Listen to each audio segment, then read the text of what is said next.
გამარჯობა, ეს არის გადაცემა გვერდიდან და მე ვარ დავით კალანდია. ახლა ისე ვაგორდა ზვავი პრეზიდენტის სასახლის ღობის თაობაზე. მიდის დავა იმის შესახებ, ღობე სუსმა წინასწარ დაასუსტა თუ არა და ამაზე სერიოზული განხილვები, დისპუტები, დისკუსიები და ურთიერთბრალდებებია.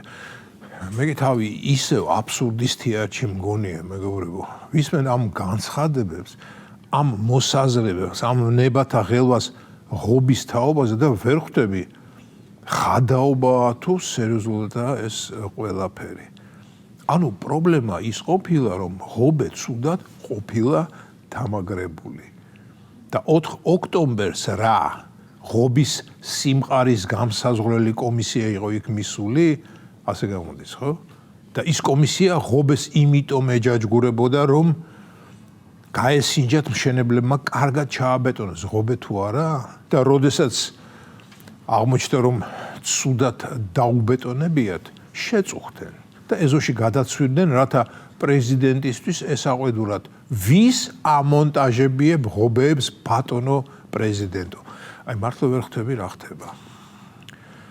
იმას ამტკიცებენ რომ ღობე სუსის მიერ იყო მორყეული პროტესტანტებს დანაშაულის ჩადენა რომ გაუადვილდებოდათო და სუს რომ ღობე წინასწარ არ მოერყია მაშინ ბურჭულაძისტები ერთი-ორჯერ შეასკდებოდნენ ღობეს თავით ნახავდნენ რომ ის მყარია და მშვიდობიანად დაიშლებოდნენ მორყეულმა ღობემ კი მადზე ისე იმოქმედა როგორც წითელი ფერი ესპანელ ხარზე მოქმედებს სუსმა დანაშაულის ჩადენის პროვოცირება მოახდინაო. რაღაც ამდაგვარი ბოდვაო მესმის. მაგ საფუძვლიანი ეჭვი ვიფიქრო, რომ ეს ბედოლათები სუსის გასამართლებასაც მოითხოვენ, როგორც დანაშაულის მაპროვოცირებელი ორგანოსი. ამ ლოგიკას რომ მივყვეთ, მე რომ ღამით მეზობლის კართან მივიდე, მოვკაჩო და ღია მოჩდეს. მე შევიდე და იქიდან დიდხანს ნანატრი ჩეხური ჭაღი ჩამოხსნა და შინ წავიღო და მე დამაკავონ. გამომართლებელ საბუთად ის უნდა თქვა, რომ კარი ცუდად იყო ჩარაზული და მეზობელმა განზრახ მოახდინა ჩემი ცთუნება. ამაოება ღობის ირგვლივ. აი ასე დავარქმევდი მე იმ სიუჟეტზე შექმნილ ბლოკბასტერს. ნუ ალბათ ადრე თუ გვიან რომელიმე დიდი რეჟისორი აუცილებლად გადაიღებს ასეთ ფილმს. მე რეჟისორად კუსტურიცა გამიხარდებოდა, რადგან მისი ფილმების აბსურდიზმი სრულიად არ ჩამოუვარდება იმას, რაც ჩვენთან ხდება. თუმცა მის, კუსტურიცას აბსურდიზმში, როგორც ამას ჟანრი მოითხოვს, გარკვეული ლოგიკა არის და აი ჩვენთან კი ყველაფერს ხედავ ლოგიკის გარდა. ერთადერთი მინდა ჩემი ღრმა პატივისცემა გამოუცხადო სამართალდამცავ ორგანოებს, რომლებიც შესაშური მოთმინებით პასუხობენ ყველა იმ ეგრეთ წოდებულ ბრალდებას, რაც დამნაშავეთა დამცველების ცარიელ თავში იბადება. ესეც იმაზე მეტყველებს, რომ თმენის კოდექსი ძალიან სერიოზული რამ არის და ამიტომაც მე სრულიად მოუთმენელი ადამიანი ვერასდროს ვიმუშავებდი იმ სფეროში. აბარა, როდესაც რომელიმე დამნაშავის ადვოკატი დამიწყებდა იმის მტკიცებას, რომ ღობემ პირველმა დაიწყო, ამას სერიოზულად ვერ უპასუხებდი და საქმე კონფლიქტამდე მივიდოდა. ხო და რადგან სამართალდამცავ სისტემაზე ვლაპარაკობ, ბარემ ორჯერ რომ არ ვიარო, მინდა გამოვეხმაურო ელისო კილაძისა და მისი მეგობრების დაკავებას. მეგობრებო, დანაშაულის არის და დანაშაულის.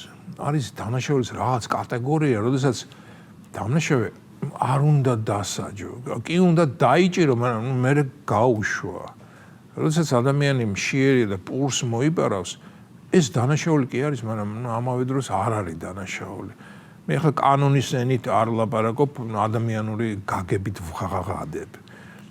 ასევე არ გაგიკვირდეთ ახლა რასაც ვიტყვი, მაგრამ ნარკოტიკული ნივთიერებების მომხმარებელი როდესაც ჩადის მსუბუქ დანაშაულს, ანუ რაღაცას იპარავს, რათა დაიკმაყოფილოს თავისი ავადმყოფური მიდრეკილება, ამას გაგებით თუ არა სამედიცინო თვალსაზრისით შეიძლება შეხედო და სროგზე ციხეში კი არა, არამედ იძულებით მკურნალობაზე გააუშვა. საბჭოთა კავშირის დროს ლოთებს ამწესებდნენ სამედიცინო შრომით პროფილაქტორიუმში. მგონი ნარკომანებსაც იქ უშვებდნენ. თუმცა არა, საბჭოთა კავშირის დროს ნარკომანიაზე სროკი იყო, ლოთობაზე კი არა.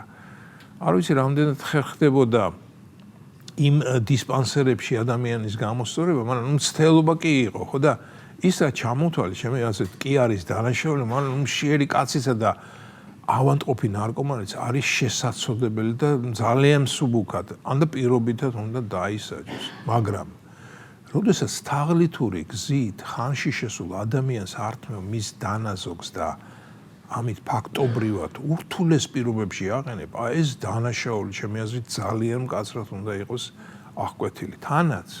თანაც როდესაც ქალია ამ ამბავში გარეული, ეს შემიძლია განსაკუთრებით ამაზრზენია.